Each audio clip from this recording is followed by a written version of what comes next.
This will also ensure that after they register, they remain on our register, that they get identification, that we can place them permanently on path or permanently on the social pension or permanently as NIS beneficiaries.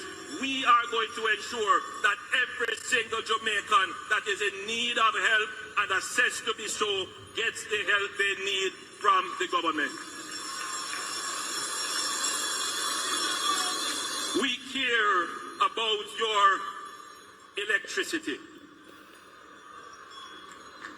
We care that your electricity costs are a significant part of the cost of living that you face.